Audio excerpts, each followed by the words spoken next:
Laika Barista! Hay, talaga nga naman kung pwede nga lang talaga sana. Kung pwede lang sana na araw-araw na lang ang sahod tapos kinsenas katapusan na lang ang pasok, no? Abusado yan. Tinatamad. Laika Barista pa rin, yes, pa rin ang iyong kasama, kachismisan, kakwentuhan at kaututang dila rin hanggang sa mga oras po na ito at patuloy ka pa rin nakikinig dito pa rin sa iyong solid na paboritong kabanding ang 101.1 Yes FM. At para sa mga yes pa rin natin ay ibalikan muna natin ang kwento ng ating Laika Barista moments kanina na pinamagatang bawal na pagmamahal. Ayan, nakwento ng mga bawal na pagmamahalan, bawal na pag-iibigan, bawal na paglalandian. Na minsan mo bang naranasan yan? Yung palihim mong minamahal kahit bawal? Yung tipong teacher at estudyante. Ayan. Though hindi naman na talaga bago yung mga ganitong klaseng kwento, di ba? Malalaman at naririnig mo na lang yung mga chismisa na parang, alam mo, parang medyo close si Sir at saka yung kaklase natin si Bernadette. Diba? Tapos malalaman nyo na lang, sila na pala nung nakagraduate na, no? Tapos magpo-post na lang yan bigla sa social media. Us being us. Ganon. Well, ulitin ko lang naman, marami naman na tayo nasaksihan na ganyang kwento from being your teacher to now being your lover. Ay! Diba? Pero sabi nga nila, ang totoong pagmamahal nakakapaghintay yan. Na maliman sa paningin nila noon pero darating ang panahon, magiging tama na ang pagkakataon at ito ay yung ngayon. Ay, isipin mo yon. Pwede mo na siyang banatan ng teacher ka ba? Kasi tinuruan mo akong magmahal. Okay, fine, thanks, bye. Bitter, charot. Kopya.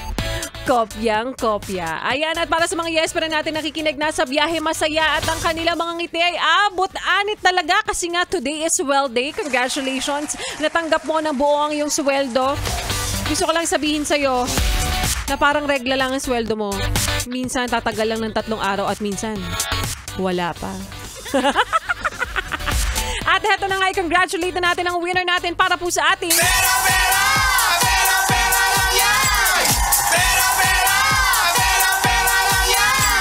congratulations sa'yo, Kares Baliling! Ikaw ang nanalo ng 500 pesos at ang kanyang kasagutan para sa aking like katanungan kanina na ano ba ang palayaw ni Jose Rizal?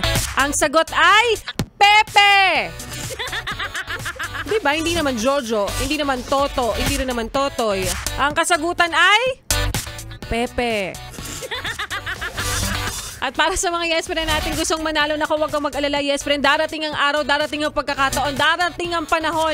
Ang buhay ay talagang ganyan. Minsan sinusubok tayo at may mga pagkakataon talaga na hindi sa atin tatapat ang bola, hindi sa atin tatapat ang baso, hindi sa atin tatapat ang plato kasi minsan tinidor. Matutusok ka. Diba? Dahil ang buhay ay talaga nga namang susu. Susubukin ka. At parte ng pamumuhay mo dito sa mundong ibabaw ay ganyan talaga. At darating ang araw na ikaw ay magiging titi. Titi? Titingalain ka ng marami. Oo, titingalain ka ng sanlibutan kasi minsan sa buhay mo ikaw ay talagang susubukin ng pagkakataon. At ayan na nga, tingnan mo naman. Ang lahat ng tao ay tinitingala ka. Kasi nga, lagi kong paalala, yes friend, habang may buhay, may Pepe. Habang may buhay, may Pepe. Peperahin ka? Friday today, wala akong tulog.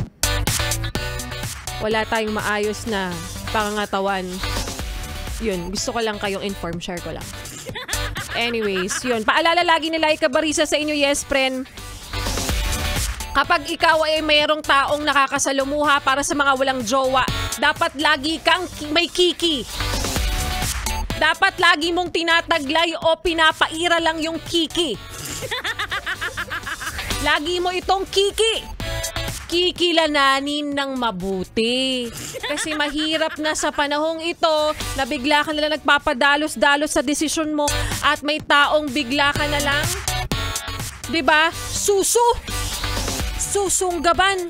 Kaya laging papairalin ang kikilatisin mo. 'Di ba? Ay nako. Basic. Solid.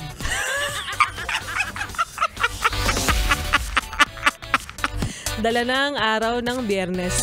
Anyways, yes friend, malapit na mag-that song. Maraming salamat po sa lahat ng mga patuloy na nakikinig at ituloy pa natin ang mga kantahan natin ngayong hapon na paggabi na rin kasama ang susunod nating kanta. Na para sa mga uwing-uwi na sabay-sabay tayong kumanta ng Home.